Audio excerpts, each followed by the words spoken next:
up? We're here on Pretty Big Plays with Playmaker, and we have a special guest today, which I am so stoked about. Kristen Ledlow.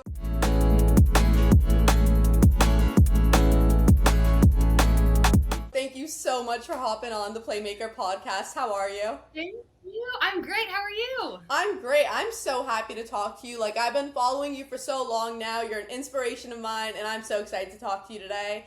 But I just have a few questions for you that I obviously can't wait to ask. Yeah, you're amping me just way too high because now it's going to disappoint the listeners. You gotta give it like you gotta introduce it a regular tone. Never. This is her. She's here. Okay, this is her. She's here. Monotone, not excited at all. Thank you. That actually helps take the pressure off of me as well. Okay. All right, so being such a successful female sports broadcaster, what advice? You up like that. What advice do you have for young females that are trying to get into the same field? I think it's worth prefacing. The industry has changed so much since I was trying to break into it this side of now 12, 13 years ago, I graduated from college. And so at the time, I created a reel. I burned it onto DVDs. I looked for the mailing address of local news stations, and I sent it out to anyone who might have me, hoping they'd open it, hoping they'd put the DVD into their DVD player, and then look to see, okay, what did she say her email address was? So that was a totally different process more than a decade ago. Now, the one thing that anytime that I'm asked, whether it's students or young broadcasters, it's like, get on the air now. You can start your own podcast. You can start your own YouTube channel. Don't focus on how many people are watching. It's actually way valuable to get a ton of experience and to find your voice before you do have a big audience to have to answer to. So just get on the air. I think, get those reps in because those are hugely valuable, and the broadcasting culture we've created allows now for that, allows you to go live from your living room. So why not? And why not get that valuable experience and find your voice really early on? Absolutely. It's crazy how much things have changed over the years with like... Right, because the way I describe it, doesn't it sound like I'm just talking about like 60 years ago? I know, and it's not that long ago, but it's crazy. You're like burning DVDs, sending it to news stations. Like, it's crazy to think about. Now it's just like you post your reel to YouTube and you're like, I hope people see it. That's another piece of advice, is run everything that you do digitally as if you're already the successful broadcaster that you want to be. Have your reel readily accessible for everyone to be able to look at your work, to be able to respond to your opinion, to be, run your digital footprint as if it's already several miles ahead of where you're trying to be. So what would you say has been the most difficult part of your job? I would have given you a different answer earlier in my career than now. I think now, in the entirely different season of life I am in, when I pursued this industry, I was fresh out of college, 22, 23 years old, single, could move anywhere that I wanted to move, lived by myself with my cat, and was like, we're ready, we'll say yes to everything. What makes it much more difficult now is simply the logistics. Think about when we're watching sports, right? Nights, weekends, holidays, 2 a.m. because some West Coast game went to double overtime, right? And now I have a toddler at home. And so I think the logistics are what make it difficult now. It requires planning several weeks in advance. But I think in the beginning, what was most difficult for me was learning where my best yes was, because it's really tempting to say yes to everything, to say yes to every assignment, to say yes to every request, and having the foresight to look down this road and say, okay, this is where I want to be. So if I say yes to this particular thing now, I could delay that, my very best yes, right? And it's taken me this side of more than a decade to determine all of that. But if I had learned it sooner, I may have made slightly different decisions along the way. But I think determining where your best yes is and saying no to anything that doesn't propel you in that direction is just so hugely important. And I wish I had known it and practiced it sooner. Well, you have worked with some of the biggest names in the game, and one of those names is Shaquille O'Neal. Do you have a funny story or one of the funniest moments that you've ever shared with Shaq? I mean, just recently he had me introduce him as Dark Nowitzki on national television, and that was, it's like I could see the end of my career flash before my eyes. So many of my very favorite moments, not just in broadcasting, but just like in life over the last decade, involve Shaq. And I genuinely cannot narrow it down to just one. My very first day at work on TNT, they were like, we're going to introduce you on Inside the NBA. You're going to talk about inside stuff coming back into NBA TV. And we want you to go challenge Shaq to a free throw shooting contest. He's never even met me, right? So I'm like, I'm supposed to walk in that, like, this 23-year-old girl, maybe 24 at the time, and just like challenge this Hall of Famer on his own television show. Is that where you took your heels off? Yes. You took your heels off? You did the whole 9 yards for it. You put your sneakers on. You know that is, it just warms my heart. But I think that was the day we met, right? And so like to start there and to have now in November, that's going to be 10 years ago, which I can't believe. To start there and to, you know, have day in, day out for an entire decade. There's just no way. I mean, if you ask me specific questions, I'd be glad to answer them, but I can't possibly narrow it down to. I mean, we shot an episode of Inside Stuff from his house where he drove me around his neighborhood on his way too large. I think it was a motorcycle, but like not for regularly sized people. When you say his name, there's so many memories that flood my mind. I can't narrow it down. It's crazy that you said that was your first time meeting on that show, because you guys already felt like it had such like good automatic chemistry. So for you to say that was like the first time you guys met is crazy. People have asked me so many times over the years what those guys are like, and you know, in quote real life, right? You know, not what we're seeing on TV. It's like they really are. They're just like that. They were so overwhelmingly welcoming to me and made me feel immediately like part of their family that it took all of those nerves right away. It didn't help me shoot free throws that particular evening, but it did make me feel like I'm already part of something really special here. Throughout your career, what would you say is one of the most memorable interview moments you have had?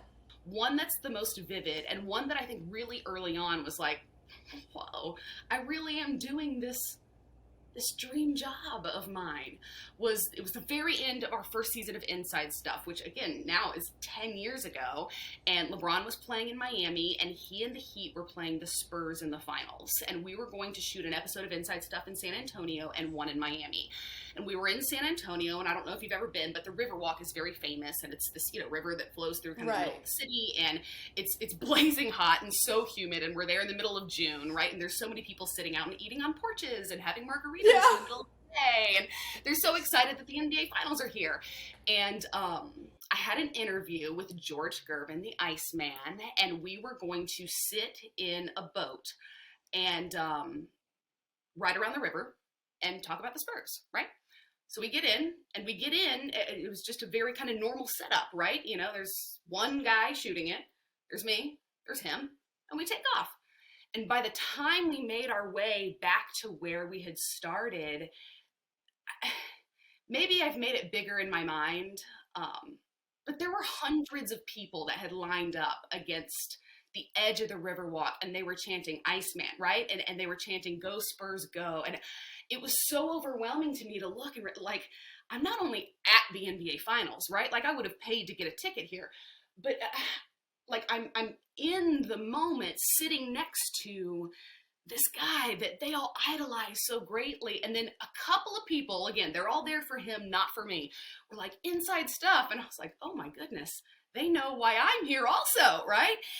And just sitting in that moment, it's so vivid to me, like the heat coming up off of that river and sitting next to him. He was such an incredible, not just interview, but an incredible guy. And to watch the way that the fans lined up and that they were so excited that decades later, this legend of the game was sitting right here talking about the NBA Finals that were back in town. It was just everything that I hoped getting to be this would be. But I remember thinking, if I never get to do anything but this is what I set out to do. That's so amazing that you said that, because I feel like people get so caught up in the moment that they just let time fly and they don't really sit there and they don't really admire what they have and what they're doing and who they're with. So I think it's so amazing that you actually feel like every year that you've been in this career, that you've been in this field, that you've took it all in and that you've realized what you're doing and how much of an impact you're making and who you're around. So I just think that's amazing. Who would you say are the 3 nicest athletes you have interviewed? I was blown away by how kind and generous with his time Kobe Bryant was. The first ever interview that he and I were scheduled to do, he was actually injured at the time, and I was covering a Laker game that night anyway, and he had not gone to all of the games that he was injured for. And I kind of kept thinking all afternoon I was going to get the message that he had canceled, right? Or that he wasn't going to be there and that I was just going to cover the game instead of covering him. And sure enough, we're still on and we're a couple hours before the game and he shows up and I'm like, this is so, I can't believe that you came, right? That this is awesome. And I didn't know that you were going to be here for the game tonight. And he was like, oh, I'm not. I just came to do this with you. Like I said, I would do this with you. And I was so overwhelmed by like this all-time great that was so unbelievably generous with his time, which we all know now was so much more finite than we would have guessed then. So he's probably the very top of my list. I think Steph and LeBron are probably going to round that list also. And I think everything about the way that LeBron and Steph are, but all of what they do and who they are is what makes them superstars as well, right? It's doing those interviews that seem like they don't matter as much. It's being kind and making everybody in the room feel like their role is valuable as well. And to have the privilege to cover those two at the highest level, especially during that stretch where like 4 or 5 years in a row, we were starting in October and finishing at the end of June, season after season after season. Do you feel like there's an athlete that you have talked to that you feel is misunderstood by the media?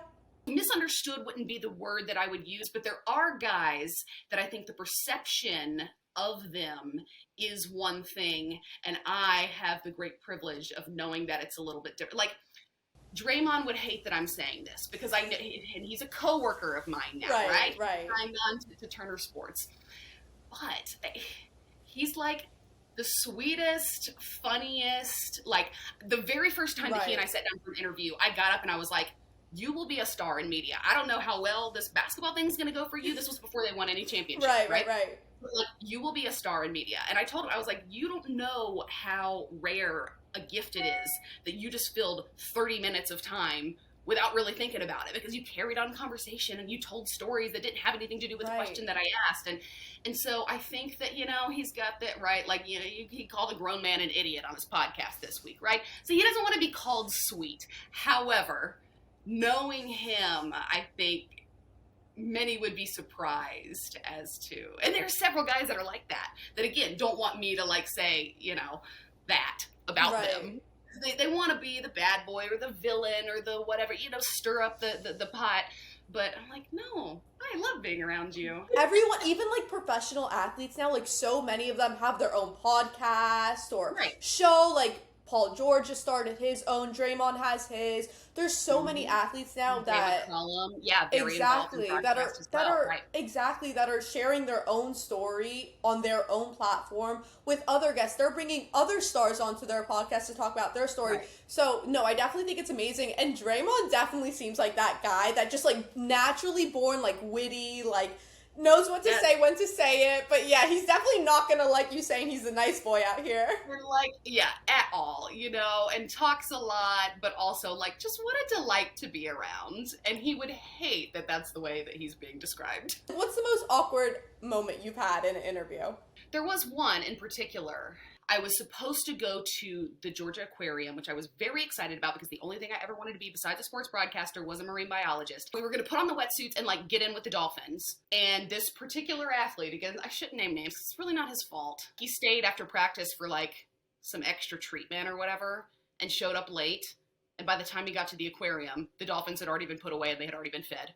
So we didn't get to do the dolphins. We just had to do a regular interview. And I think that was one of my worst, because when I walked away, I was like, I could not be bothered to hear what he had to say today. Because I was so upset that he cost me my dolphin experience. Right. And we're not dropping names here, are we? You could probably pretty easily figure out. We can figure it out. Exactly. the aquarium, Yeah. it still happened at the aquarium. Okay. I'm just not in a wetsuit, and I'm not with dolphins, so I'm still upset about that. So you were born in Tallahassee, Florida, next to Florida State University, and as you can see, I'm an FSU girl myself. How? What? Where are you from? I'm from South Florida, but I went to Florida State University. Okay, sweet. What? I love that instead of, becoming a hurricane, you're like, absolutely not. Heck yes. FSU, I knew it literally since the 7th grade. I'm like, I'm going to FSU. And I manifested it. It happened. Mm-hmm. To where the winners are. Exactly. Look at you now. Exactly. But growing up next to Florida State University and seeing like what a successful program they had, you grew up and they were winning national championships. Did any of that like spark your love for sports? I love that you're asking me that. I don't know that in 10 years anybody has ever asked me this question. I love it. Because absolutely, growing up and sitting in those stands season after season, and my dad and his very best friend had the same seats several rows up from behind the bench. And once you're like, in those seats, you're kind of grandfathered into getting them every single year. So they had them right? So every single Saturday, that's where I was sitting. I didn't know that it wasn't regular to win as often as FSU was winning in the 90s, right? Like, it was shocking to me when they started losing games regularly, right? And absolutely that fueled not only my love for sports, period, and my desire to be part of the sports industry moving forward, the feeling that you get in the stands and the desire to be part of that competition and the like when the lights go out, when the bright lights are on and the sun has set, watch the sun go down and it's just such an unbelievable experience. And it was so regular to me growing up. It was part of our every single Saturday. If they're away, then we're still going and tailgating and watching the game, and if they're home, whatever time the game starts, you're there. Subtract 4 hours from the clock, and we're in the parking lot, right?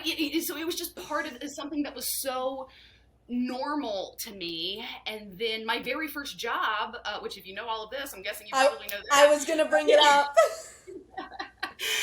Was covering the Florida State football team. And so absolutely, that's so cool you asked me that, because really I do feel like growing up in Tallahassee when I did shaped so much of the way that I saw sports and the way it could be covered. It gave me this like deep desire to let others in on what I was feeling, because this football game was so beautiful, right? And I don't just mean this game I'm watching right here. I mean the game, right? Capital G game. And so absolutely, growing up in Tallahassee when I did changed everything. I always tell everyone, I'm like, the feeling you get in Doak Campbell Stadium is unmatched. I've been to so many NFL stadiums, other college stadiums, but there's this feeling that you get at Doak Campbell that is unmatched. And I have a Bobby Bowden signed football right behind me, and that is like my prized possession. I like keep it safe. It's in a case, and I'm literally like, he's an idol and he's an icon. But I have that behind me every time I'm reporting, every time I'm doing work. He's right behind me, and that's literally my prized possession. I love that. That is so good. That's so special. Like, I've tried to explain it also, and what's funny is I've told my husband several times, he hasn't been to Florida State yet to see a game, and he grew up in, probably should also preface this with, he grew up in Fiji playing rugby, like I grew up in Tallahassee going to college football games, right? Right. So those are two very different things. And I can't, like, the last couple of seasons, I'm like, no, I need them to be really good again before I'm like, I don't want to take you down there yet, because I want it to feel like if we go down there and it's half empty because, the fans are upset that they've lost 6 games already in October, like, then we can't go. Like, we gotta wait. And now I feel like this fall is about to be our moment. Is there any moment at FSU or any game that like sticks in your head that you reported that you just like think about being like, that's where it all started? I anchored the noon news every day, but on Saturdays I would go, I'm not exaggerating, I was getting paid in Applebee's gift cards, and to me I still felt like, absolutely, I'm in. I mean, what? Yeah. And I was going for the local radio station to cover the team. And I remember at the very last home game that first season that I was covering them, not showing up as a fan, but showing up early and getting my credential and going where I needed to go and figuring out, it helped me learn how to cover a live game, right? Like, what door do I go in and where do I leave, and who do I talk to and how do I get my questions in when it comes to a media scrum? So that's very different than showing up as a fan, and I learned so much that season. But that very last game, as it always is, the Saturday after Thanksgiving, is the Florida State game, and it was in Tallahassee that season, and Florida State won that one, and it was a night game, and it was nationally televised, and I had gone early to get to see some of the national broadcast, and I remember that night, because I had gotten there really, really early, and it was a night game, right? Like, so I had to be there 12, 13, 14 hours. And I remember having so much energy as I got back to my car and like sitting behind the steering wheel, feeling like, whew, okay, I just got to take a deep breath and calm down. Like, I still have so much more to give this night, and it's already given me so much. And I just remember leaving the stadium that night feeling like there is no other job I could ever do. I have 3 Applebee's gift cards. I can go get a margarita, basically for free. What was funny is, like, that was the way that I got that job. I showed up in person to the local radio station, the ESPN Tallahassee affiliate, and was like, hi, I'm Kristen, and I anchor the local news, and I would love to cover the team. And they were just essentially like, it's not in the budget right now for us to hire a sideline reporter. We're not even doing live broadcasts from the stadium. But like, Applebee's was like the presenting sponsor on the station, and they were like, I mean, we can make sure that you get lunch and dinner. And at the time, it's like, I have so little money anyway. I don't care. You're telling me that I can eat lunch at Applebee's and then go get a margarita after the game? I'm in. I don't advise working for gift cards. For Applebee's. Like, not a good work practice. But definitely it not. did work out well for that season. You were actually in the 2014 Celebrity All-Star Game. Yes. I want to know, how was it like guarding people like Kevin Hart and Michael B. Jordan? I will say he was not quite as famous then as he is famous now. I think actually now I'd be more nervous than I was then. Yeah. Right? Like, now it's like... Definitely.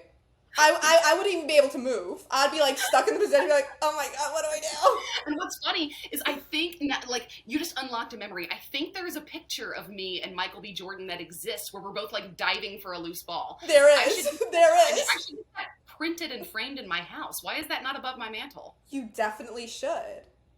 Put it over the wedding photos. Or just like mix it in and see how long Yeah. it takes my husband. Exactly. Like, here's our child, and then here's me, Michael B. Jordan diving for a loose ball. Yes. And Kevin Hart, I'm sure he was cracking like the funniest jokes mid-game. Yeah, he's the best that there is. Yeah, he's hilarious. He was the MVP like 4 years in a row. He gave it a ton of effort. Yeah. I think people recognize that. He's always going to get the fan vote. People He's hilarious. love Kevin Hart. Yeah, he's not very good, but he did show up with a ton of enthusiasm. You have your own show now with Channing Frye on NBA TV. What's your game day preparation? With Channing in particular, there is not a ton of preparation involved. I am not going to lie to you, because he and I, all day, every day, like, he's the person I talk to the most outside of my own family, right? I guarantee I could pick up my phone right now. It's on silent. I bet I have 4 NBA-related memes from Channing. All he does is scroll his phone while his kids are at school, look up hilarious stuff, and send it my way. So really, the preparation on, like, quote-unquote game day is very little, because, like, we've been talking all week long about, like, what we want to bring up, and he prefers to go in unrehearsed and totally unprepared. So really, my role is to know exactly where we're headed, to be somewhat the point guard of the show. Like, I know what we're talking about first, I know what we're talking about next, and I know when we gotta go to break. Other than that, I just kind of let Channing go. And we just talked about Kevin Hart, so then maybe Channing second, but like the funniest person that I've ever met. Any student or young broadcaster listening is like, wow, okay, so prepare 0, got it. This is not advice. Really just learning, I think, what's best for, my co-host or analyst, and with him, it's like, just let him go. We don't need to practice. We don't need to run through this. We don't even need to tell him which direction we're going, because if Channing goes off the top of the dome, it's going to be entertaining. I have a little game here for you, okay? So I want to give you a few players' names, and I want you to tell me if you would rather take them or Devin Booker. Who would you rather build a franchise around? All right, so Devin Booker or Jaylen Brown? Devin. Devin Booker or Donovan Mitchell? Devin. I feel like I should have prefaced this with every single person's name you're going to say is someone that I know and love and have had an absolute privilege to cover the entirety of their career. Of course. But if I were starting a franchise, all right, keep them coming. Devin or Shy? Devin. Okay. Now, this is just who would you rather have right now on your team? Okay. Devin Booker or Paul George? Devin. Right now. Devin Booker or Klay Thompson? I mean, this month, Klay. And overall, Klay. Devin Booker or James Harden? Devin. Devin Booker or Jason Tatum? Jason. I finally got you. Got you. Yeah. I was like, she's really just Devin. Yeah, wow, huge Devin Booker fan. Even some that I expected, I'm like, no way she takes Devin over Shy. No way she takes Devin over Donovan Mitchell. And you're giving me Devin, and I'm like, I gotta throw Jason Tatum in there. There's no way. No, you're right. Yeah, have to go Jason there. All right, and I think I know your answer for this one, but Devin Booker or Luka? Luka.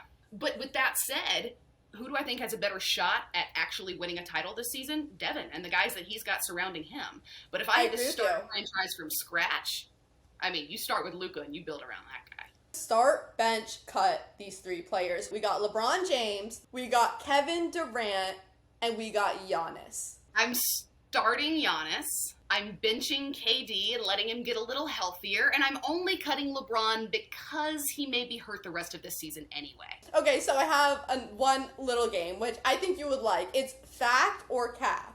The shortest player in NBA history blocked 39 shots. Is that fact or cap? I'm guessing that's fact. That is fact. You're like, that's way too specific to be cap.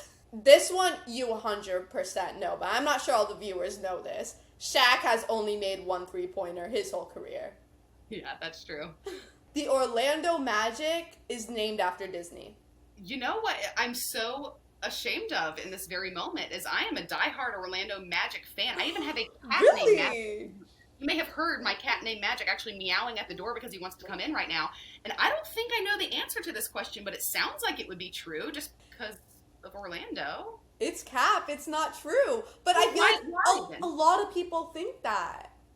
I think because, like, just Orlando itself is very, like, it's magical. It's like, you know, so... It was actually, like, it was a little girl that picked the name, and they, like, picked it, and they ended up liking it. Wow, what if right now we revealed to the audience, we were like, and that little girl was me? Yeah.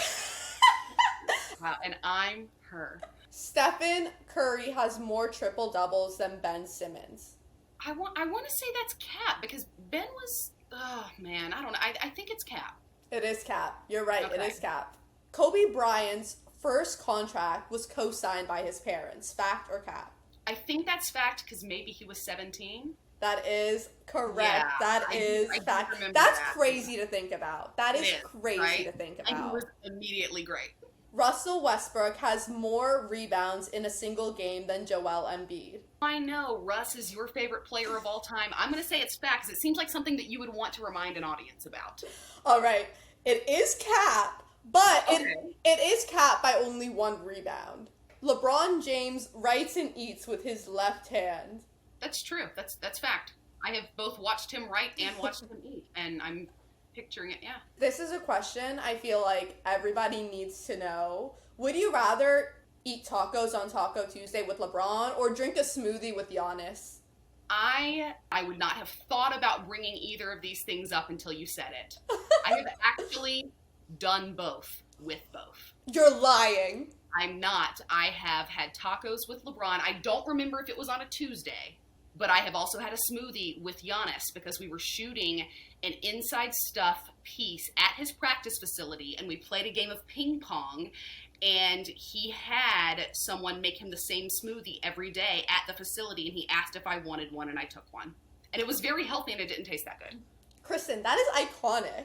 I mean, they were both pretty cool. So That's I've iconic. done both, and I don't know which I would choose to do again. All right, so last question for you. You have started your own business recently. I'm So, so glad you brought this up. yay! So, what is the vision for that? And after you break that down for me, do you have any advice for people who are also trying to start their own biz? I'm so excited you brought this up. I just this week, actually just a couple of days ago, introduced Positionless by Kristen Ledlow. We talk so often about that word positionless, and we talk about LeBron specifically and how he's changed the game because he's positionless, and how coaches now no longer look for to fill positions on the floor, but to look for just the very best in the game and to put them out there and see how it works, right? And I was thinking a lot after the birth of my son about kind of the positions that I've played, right? Like being the sports broadcaster and now becoming a mother, and maternity leave was ending. And now how is it that I'm going to have to go back and do all of this? It feels overwhelming in so many senses, but also positionless is such a great thing, isn't it? Like when you think about those who are positionless, you think, man, they can kind of do it all, right? And so I was inspired by that idea and inspired by the birth of my son. So the line itself is going to be vintage varsity, totally gender neutral palette clothing, but it's exclusively for babies and toddlers and kids. And I've had a ton of adults already reach out to me like, oh, I want this in an adult size. You can't have it, because I wanted to totally emphasize giving little ones what we all kind of get as adults, which is that same sweatshirt that you come back to every single season. Mine's a Florida State sweatshirt, which I'm sure yours is probably as well. You come back every season and it only gets softer and it gets more comfy, and it's almost like it smells like seasons past, right? And just by nature, kids don't have that because they grow out of something, season after season after season. So what I have launched here is these oversized kind of timeless like silhouettes, like with sweatshirt, sweatpants. As you can tell, I'm very, very amped about it. It's like I can't even describe it in just a couple of sentences. But the basketball collection is dropping, and it's called Positionless, but all of the sweatshirts are going to have positions for your little point guard or shooting guard or whoever they may be. March 23rd, the basketball collection is dropping, and you all can go to the website. It's bepositionless.com. Thank you for allowing me to make that shameless plug. I'm so excited for you. Congratulations on all of that, first I'm of so all. excited also. I've been working on it for months and months and months, and I could not be more thrilled that it's like finally here. It's finally happening. That is so exciting. My sister just got married, and I'm going to force her to have a baby ASAP so we could get some. Absolutely. We'll save her a small. No, that's awesome. That is really awesome. I am so excited for you, and to just like see that NBA collection drop, I cannot wait. Crazy, right? I can't believe it's happening. But you also asked like just advice for those who were looking to do not necessarily even something similar, but just to start their own business, or perhaps they have a passion like that's mine that they want to turn into a project. I think one thing that's been so valuable to me is very early on, seek out the advice of people who have already done it really well.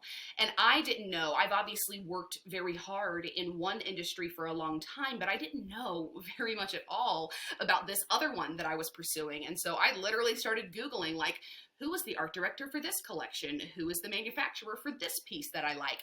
And just started reaching out. And I think one of the most valuable aspects of that idea coming through to fruition was reaching out to and totally trusting people who have proven to be great in this industry already and in this arena already, and just accepting all that I don't know and being just willing to learn every bit of it. I love that so much. That's great advice. I want to thank you again for coming on the Playmaker podcast, Pretty Big Plays, because you are so amazing. This was great, and just thank you. That's all I could say. You really are amazing also. And you know what? We actually fit this whole entire thing into, it's still nap time. I'm looking at the monitor right now. I love it. Okay, now you can have like a little mommy break. Multitasking, my friend. I love it. Thank you so much 100 times. Thank you again.